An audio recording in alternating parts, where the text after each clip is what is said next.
মদ্যপান, ধূমপান এবং মাদক সেবন স্বাস্থ্যের পক্ষে ক্ষতিকর। নমস্কার, আমি রাজ।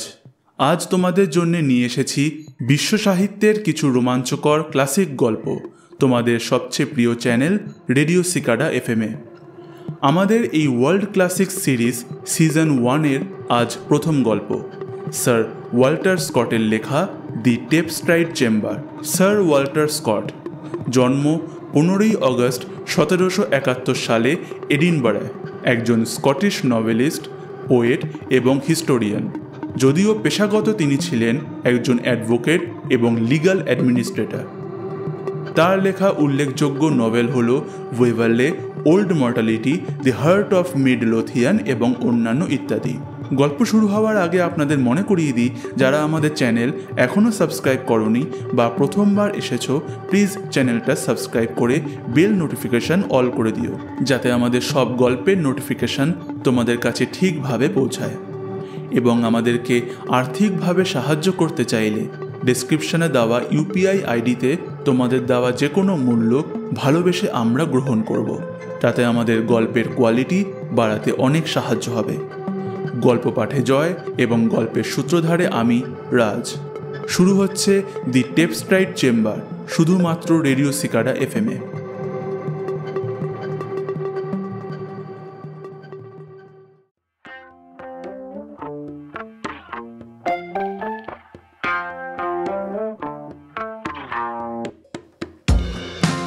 একটা বিশেষ কাজে পশ্চিমাঞ্চল ভ্রমণের সময় জেনারেল ব্রাউন একদিন এক মফস্বল শহরে হাজির হলেন। শহরটি ছোট, প্রাচীন গির্জাটি দীর্ঘ অতীতের সাক্ষী বহন করছে। চারদিকে ছোট ছোট গোচারণ ও শস্যভূমি।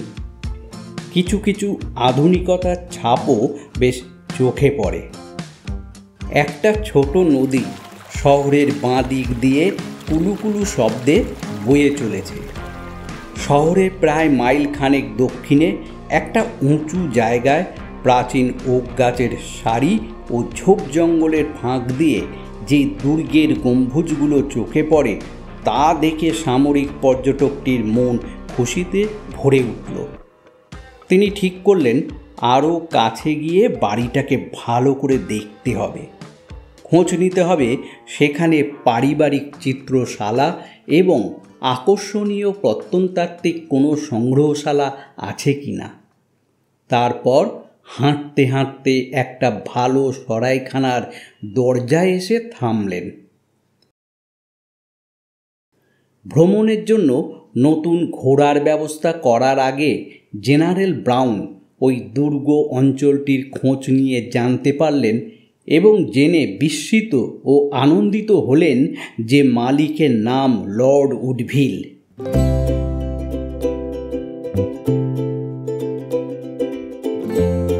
আরে কি সৌভাগ্য! ব্রাউনের স্কুল ও কলেজ জীবনের অনেক স্মৃতি তার নামের সঙ্গে ওতপ্রোতভাবে জড়িত। কয়েক মাস আগে তার বাবার মৃত্যুতে তিনিই এখন লর্ড উপাধিতে ভূষিত হয়েছেন এবং শোক পর্ব শেষে এই পৈতৃক সম্পত্তির দখল নিয়েছেন। আর সেই উপলক্ষে দুর্গে কিছু নির্বাচিত বন্ধু বান্ধবদের সমাগম ঘটেছে। ব্রাউনের কাছে খবরটি খুবই ভালো খবর। প্রথম জীবনের বন্ধুটিকে এমন একটা বাসভবন সম্পত্তির মালিক রূপে দেখতে পেয়ে সৎ সৈনিকটির মন আনন্দে ভরে উঠল। তিনি ঠিক করলেন অন্য সব কাজ মুলতুবি রেখেই তিনি বন্ধুটির সঙ্গে দেখা করবেন। সুতরাং নতুন সংগ্রহ করা ঘোড়াগুলি তার ভ্রাম্যমান গাড়ির সঙ্গে জুড়ে দিয়ে উডভিল দুর্গের দিকে যাত্রা করল। সেখানে হাজির হতেই দারোয়ান ঘণ্টা বাজিয়ে অতিথির আগমন বার্তা জানিয়ে দিল।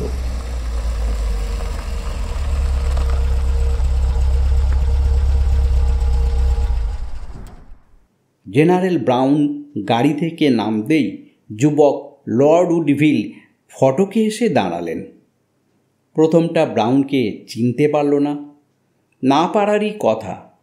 তার মুখে ছিল অনেকগুলো ক্ষত চিহ্ন, যা তার মুখটাকে অনেকখানি পাল্টে দিয়েছে। কিন্তু অতিথির কথা শুনে কয়েক মিনিটের মধ্যেই উডভিলের সব কিছু মনে পড়ে গেল।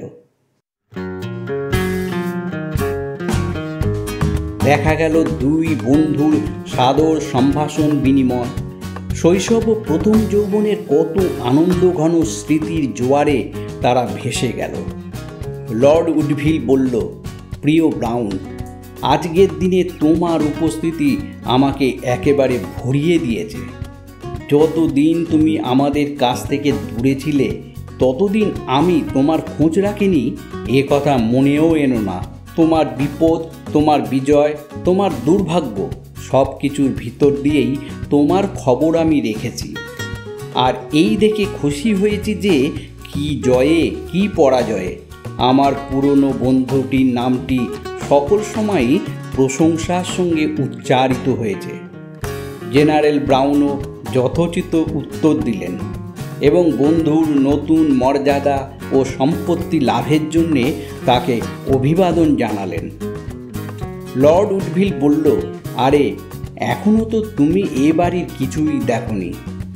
আশা করি বাড়িটার সঙ্গে ভালোভাবেই পরিচিত হয়ে তুমি আমাকেও আমাদের সকলকে আনন্দ দেবে। অবশ্য এটা ঠিক, এ বাড়িতে খুব বেশি লোকের থাকবার মতন ব্যবস্থা নেই, যদিও ইতিমধ্যে একটা বেশ বড়সড় দলই জমায়েত হয়েছে। তবে তোমাকে একটা আরামদায়ক সেকেলে ঘর আমি দিতে পারব।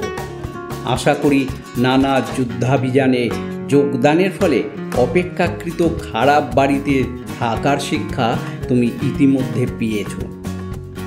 জেনারেল কাঁধ ঝাঁকিয়ে হেসে উঠল, বলল, আমার তো ধারণা একবার একটা হালকা বাহিনী নিয়ে যখন শত্রুর অপেক্ষায় আত্মগোপন করেছিলাম তখন যে পুরনো তামাকের বাক্সের মধ্যে আমাকে রাত কাটাতে হয়েছিল, তোমার এই দুর্গ বাড়ির সবচেয়ে খারাপ ঘরটাও তার তুলনায় অনেক অনেক ভালো। লর্ড উডভিল বললে, আরে তাহলে তো কোনো কথাই নেই। বাসস্থানের ভয় যখন তোমার নেই তখন অন্তত 1 সপ্তাহ তোমাকে আমার কাছে থাকতেই হবে। বন্দুক, শিকারি কুকুর, ছিপ, টোপ এবং নানা ধরনের খেলাধুলার সরঞ্জাম আমাদের প্রচুর আছে, বরং কিছু বেশিই আছে। তবে তুমি যদি বন্দুকটাই পছন্দ করো তো আমিও তোমার সঙ্গে আছি। ব্রিটেনের উপনিবেশ দেশে কিছুকাল কাটিয়ে আসার ফলে তোমার শিকারের হাত আরও ভালো হয়েছে কি না? জেনারেল সানন্দে প্রস্তাব গ্রহণ করলেন। সকলের সঙ্গে মিলে মিশে মহানন্দে সারাটা দিন হৈ হৈ করে কেটে গেল। খেলাধুলা, গান বাজনা, পান ভোজন কোনো কিছুরই অভাব ছিল না। পরদিন সকালে ঘুম থেকে উঠতে হবে বলে 11টার পরেই অতিথিরা যার যার ঘরে শুতে চলে গেল। যুবক লর্ড নিজেই বন্ধু জেনারেল ব্রাউনকে তার জন্যে নির্দিষ্ট ঘরে নিয়ে গেলেন। লর্ড ঠিকই বলেছিল যে ঘরটি বেশ আরামদায়ক, কিন্তু বড় সেকেলে ধরনের। লর্ড বলল, দেখো ব্রাউন, তোমার শোবার ঘরটি খুবই সেকেলে, তবে আশা করি তোমার সেই তামাকের বাক্সর চাইতে এটা খারাপ হবে না।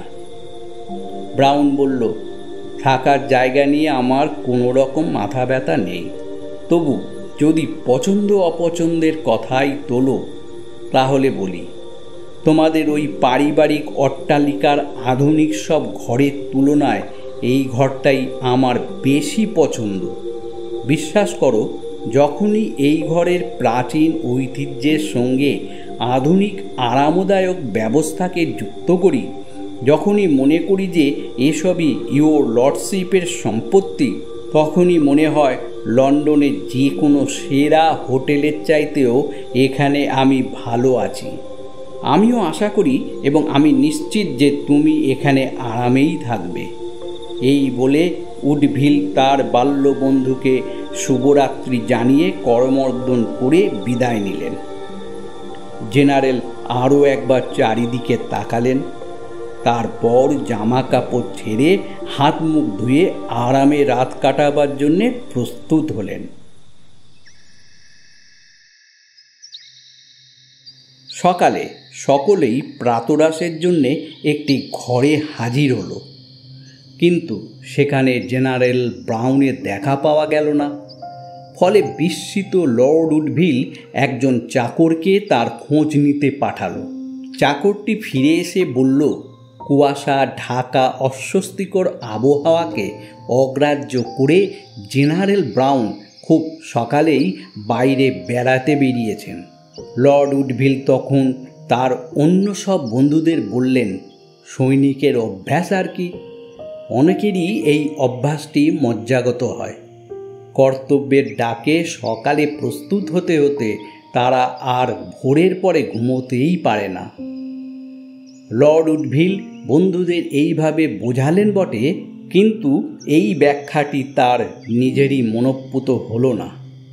অন্যমনস্কভাবে নিঃশব্দে তিনি জেনারেলের ফিরে আসবার জন্যে অপেক্ষা করতে লাগলেন। প্রাতরাশের ঘণ্টা বাজবার প্রায় 1 ঘণ্টা পরে জেনারেল ফিরে এলেন। তাকে বেশ ক্লান্ত ও অসুস্থ মনে হলো। মাথার চুল এলোমেলো, পোশাক পরিচ্ছদ এতই অবিন্যস্ত যে একজন সামরিক লোকের বেলায় সেটা সহজেই চোখে পড়ে। তার চোখের দৃষ্টি কেমন যেন বিকৃত ও অদ্ভুত। লর্ড উডভিল বলল, প্রিয় জেনারেল, আজ সকালে দেখছি তুমি আমাদের সকলের ওপর টেক্কা দিয়েছ, নাকি তোমার শোবার ব্যবস্থা ঠিক হয়নি? রাতটা কেমন কাটলো? ওহ, খুব ভালো, অত্যন্ত চমৎকার। সারা জীবনে কখনো এত ভালোভাবে আমার রাত কাটেনি। জেনারেল ব্রাউন দ্রুত জবাব দিলেন, অথচ তার কথা বলার মধ্যে এমন একটা বিব্রত ভাব ছিল যেটা তার বন্ধুর চোখে ধরা পড়ল।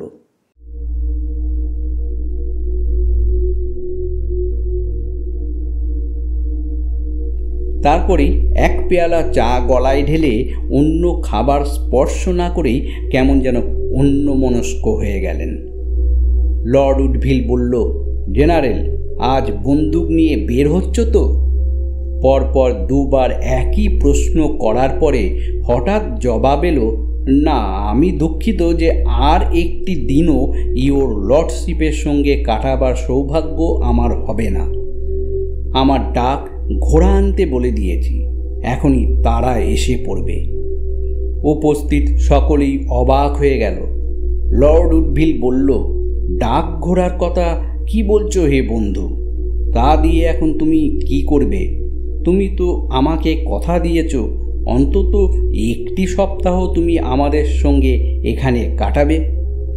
স্বভাবতই বেশ বিব্রতভাবে জেনারেল বলল, তোমার সঙ্গে প্রথম সাক্ষাতের আনন্দে হয়তো এখানে কয়েকদিন থাকবার কথা বলেছিলাম, কিন্তু এখন দেখছি সেটা একেবারেই অসম্ভব। লর্ড উডভিল বললেন, খুবই আশ্চর্যের কথা। কালই মনে হয়েছিল তোমার হাতে কোনো জরুরি কাজ নেই, আর আজই তুমি ব্যস্ত হয়ে পড়লে। তাছাড়া শহর থেকে আমাদের ডাকি তো এখনো আসেনি, আর তাই এর মধ্যেই কোনো চিঠিও তুমি পেতে পারো না।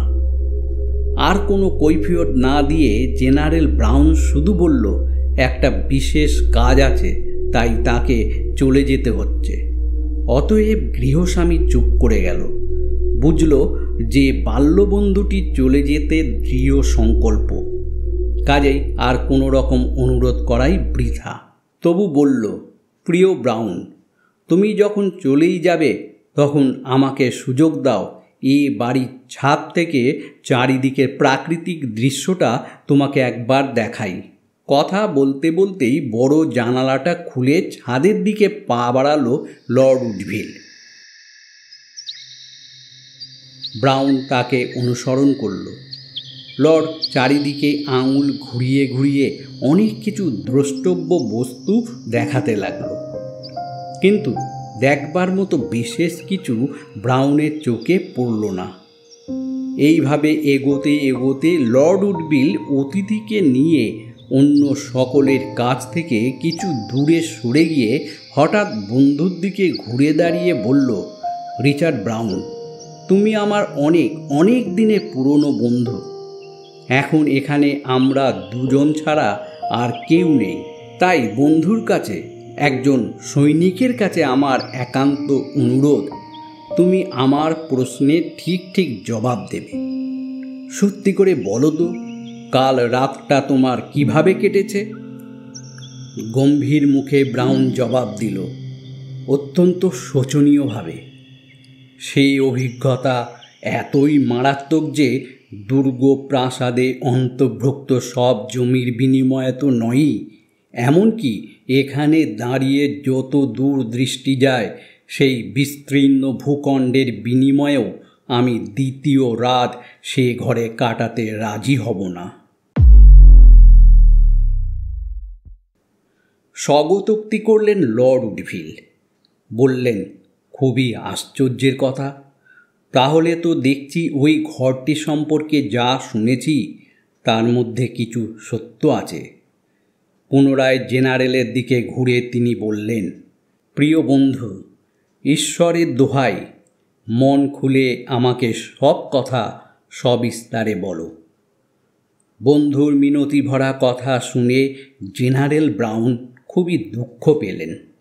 একটু থেমে নিয়ে বলল, প্রিয় লর্ড, গত রাতে আমার যে অভিজ্ঞতা হয়েছে সেটা একটা এমনই অদ্ভুত ও অপ্রীতিকর যে সে কথা তোমাকে বলতে কুণ্ঠিত বোধ করছি।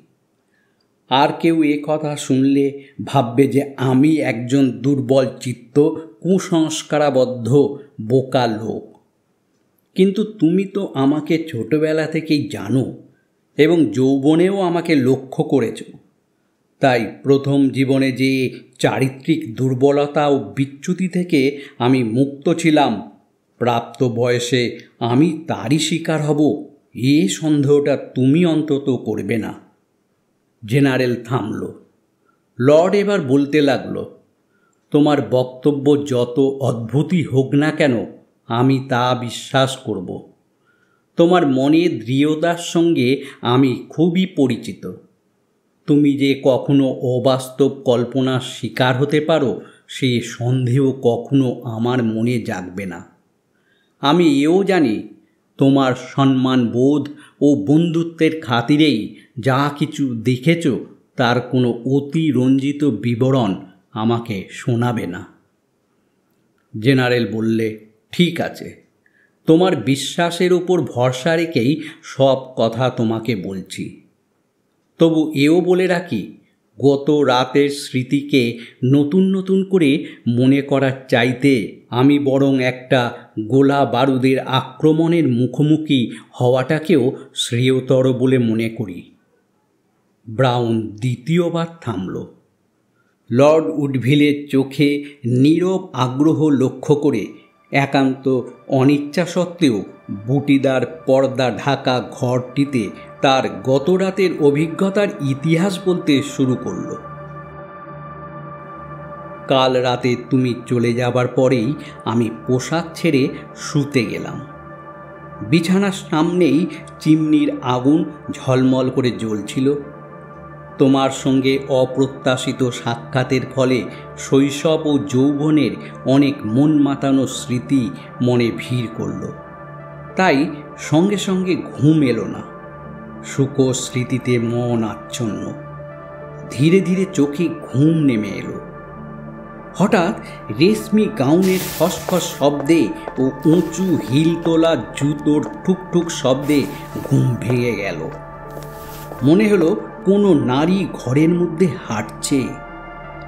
মশারি সরিয়ে দেখবার আগেই নারী মূর্তিটি বিছানা ও অগ্নিকুণ্ডের মাঝখান দিয়ে চলে গেল।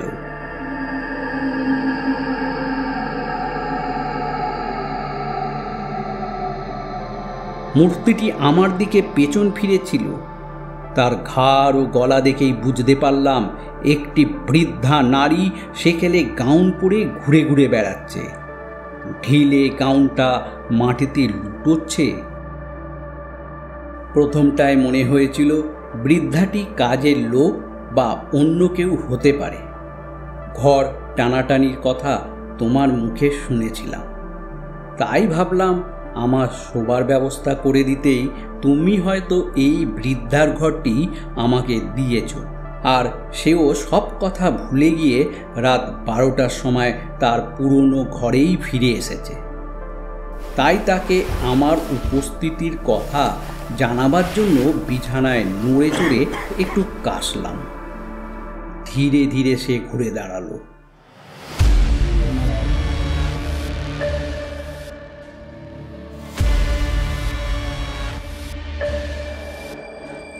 কিন্তু হা ঈশ্বর, সে কি মুখ আমি দেখলাম! সে যে জীবিত জগতের কেউ নয় তা স্পষ্ট বুঝতে পারলাম। মৃত মানুষের একখানি মুখের ওপর কে যেন এঁকে দিয়েছে তার জীবিত কালের নীচতম ও জঘন্যতম সব পাপের ছাপ।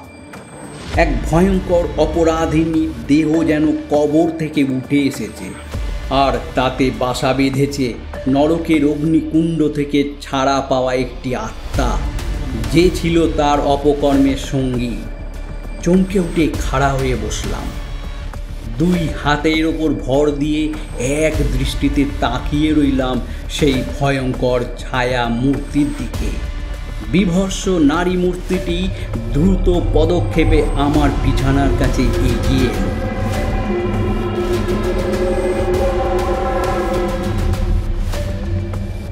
আমার পাশেই বসে পড়ল।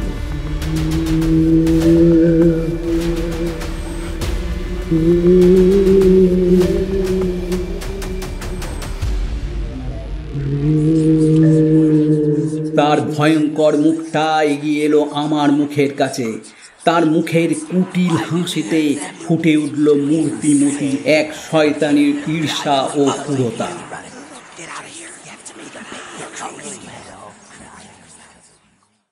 মাই লর্ড, আমি ভীতু নই। আমার পেশাগত সব রকম প্রাণঘাতী বিপদের মুখোমুখি আমি হয়েছি। কেউ বলতে পারবে না যে রিচার্ড ব্রাউন তার তরবারির অমর্যাদা করেছে। কিন্তু সেই ভয়ঙ্কর পরিস্থিতিতে একটি মূর্তিমতী শয়তানির একেবারে চোখের নিচে, এমনকি তার একেবারে মুঠোর মধ্যে বসে আমার মনের সব দৃঢ়তা হারিয়ে ফেললাম।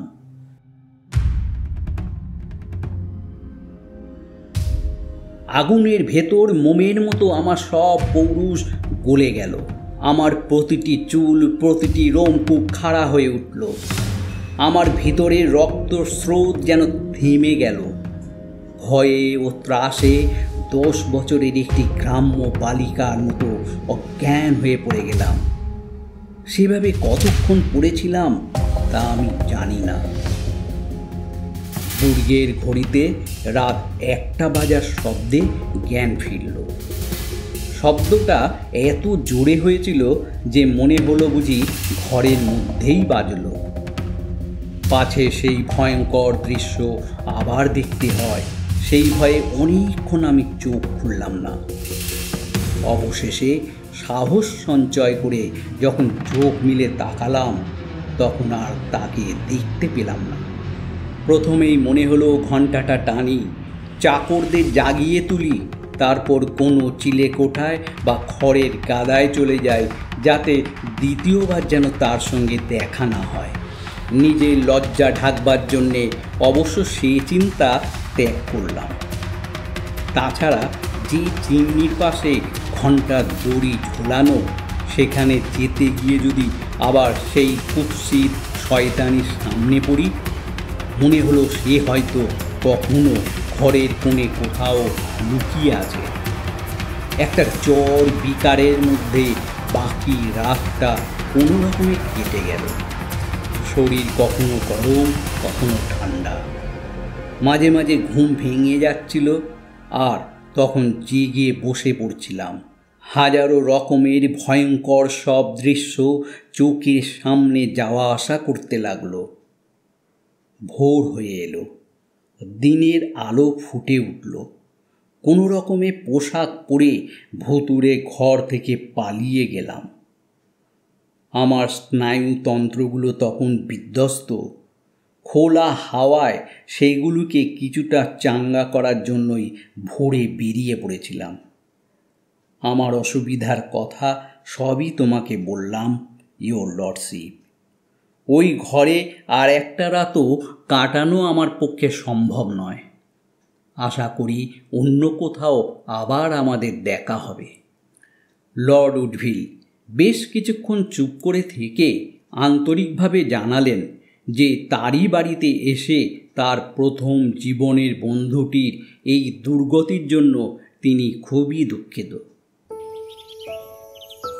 প্রিয় ব্রাউন, শোনো, মানে তোমার জানা দরকার যে অন্ততপক্ষে আমার বাবা ও ঠাকুরদার আমল থেকেই ওই ঘরটা সবসময় বন্ধ করে রাখা হতো। কারণ লোকে বলতো ওই ঘরটাতে নাকি অলৌকিক সব দৃশ্য দেখা যায়, নানা রকম ভৌতিক শব্দ শোনা যায়। মাত্র কয়েক সপ্তাহ আগে যখন এই সম্পত্তির দখল পেয়ে এখানে এলাম, তখনই কেন জানি না আমার মনে হলো যে আমার যেসব বন্ধু বান্ধব এই উপলক্ষে এখানে আসবে তাদের উপযুক্ত জায়গা দেবার মতো এত বেশি ঘর এই বাড়িটাতে নেই যাতে এরকম একটা আরামদায়ক শয়নকক্ষকে অদৃশ্য লোকের অধিবাসীদের জন্যে ছেড়ে দেওয়া চলে। সুতরাং ওই বুটিদার পর্দা ঢাকা ঘরটাকে লোকজন দিয়ে খুলে ফেললাম এবং তার প্রাচীনত্বকে কোনো রকম ক্ষুণ্ণ না করে আধুনিক জীবনযাত্রার উপযুক্ত কিছু নতুন আসবাব ও জিনিসপত্র দিয়ে ঘরটাকে সাজিয়ে গুছিয়ে দিলাম। তবু যেহেতু ঘরটা যে ভুতুড়ে সেই কথাটা বাড়ির লোকজনেরা ভালো করেই জানত। আশেপাশের লোকজন এবং আমার কিছু কিছু বন্ধুরাও সেটা জানত। তাই আমার আশঙ্কা ছিল যে ওই বুটিদার পর্দা ঢাকা ঘরে যে লোক প্রথম রাত কাটাবে আগের থেকে সে যদি ব্যাপারটা জানে তাহলে ভুতুড়ে সংস্কারবশত তার মনের ভয় নতুন করে জেগে উঠবে। প্রিয় ব্রাউন, আমি স্বীকার করছি গতকাল তোমাকে দেখেই আমার মাথায় এলো তোমাকে ও ঘরে রেখেই ওই ঘরের দুর্নাম ঘোচাবার একটা সুযোগ নেওয়া যাক। কারণ তোমার সাহসের পরিচয় আমি জানি, আর এসব ব্যাপারে তোমার মন সব রকম সংস্কার মুক্ত। সুতরাং আমার এই পরীক্ষাটা চালাবার পক্ষে তুমি সবচেয়ে উপযুক্ত লোক ছিলে। জেনারেল ব্রাউন ভগ্নস্বরে বলল, তুমি যাকে পরীক্ষা বলছো তার ফলটা আমাকে অনেক দিন মনে রাখতে হবে। লর্ড উডভিল বলল, আহা, তুমি অমন করে বলো না। বিশ্বাস করো, যে কষ্ট তুমি ভোগ করেছ তার সম্ভাবনাটা আমি মোটেই পরিমাপ করতে পারিনি। কাল সকাল পর্যন্ত অলৌকিক বা ভুতুরে রহস্য ব্যাপারটায় কোনো বিশ্বাস করতাম না। আমার তো স্থির বিশ্বাস যে ওই ঘরটা সম্পর্কে সব কথা তোমাকে জানালে তুমি নিজে থেকেই ওই ঘরটিকে তোমার বাসস্থান হিসেবে বেছে নিতে। কিন্তু তুমি যে এমন অপ্রত্যাশিতভাবে কষ্ট পেয়েছ সেটা আমার দুর্ভাগ্য। হয়তো আমার ভুল, কিন্তু সেটাকে আমার অপরাধ বলতে পারো না। জেনারেল ব্রাউন এবার খুশির মেজাজে বলে উঠল, সত্যি এটা বিস্ময়কর ব্যাপার। নিজেকে আমি এতদিন সাহসী আর দৃঢ়চেতা বলেই জানতাম, আর তুমিও আমাকে সেই রকম ভেবেছ বলে তোমার ওপর অসন্তুষ্ট হবার কোনো কারণ নেই।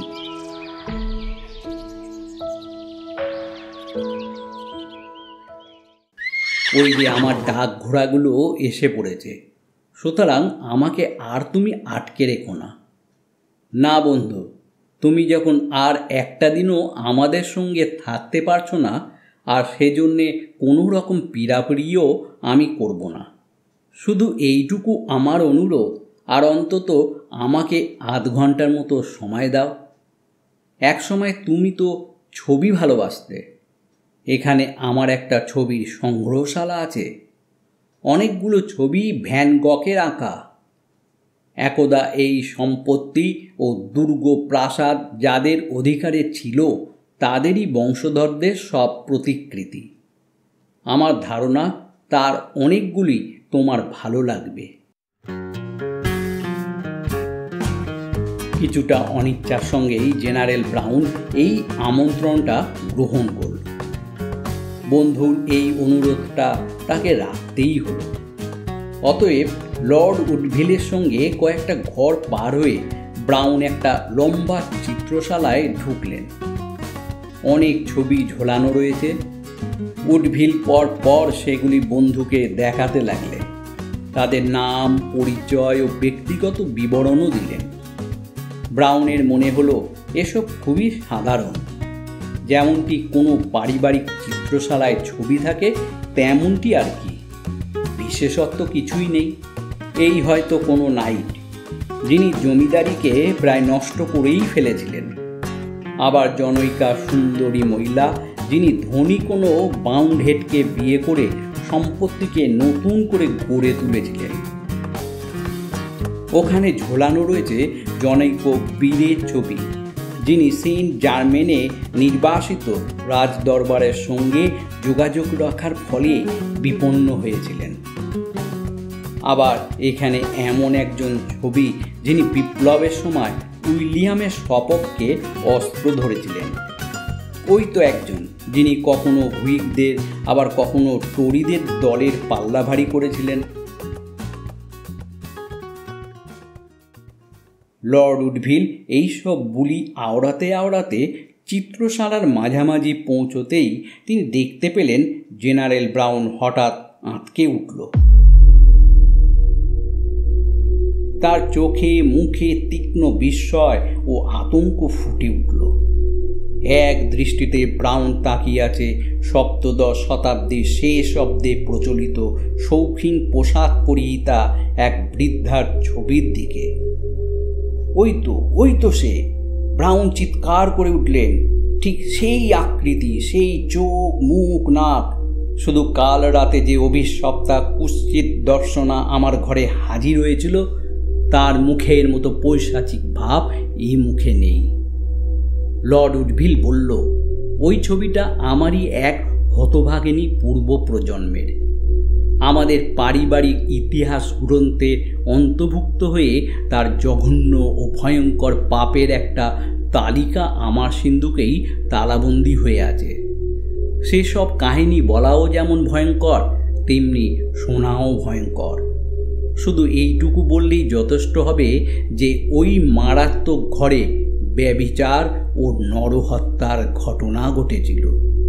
তাই আমিও ভাবছি আমার পূর্বপুরুষরা যেমন ওই ঘরটাকে যেভাবে তালাবন্ধ করে বাতিল করে রেখেছিলেন, আমারও তাই করা উচিত।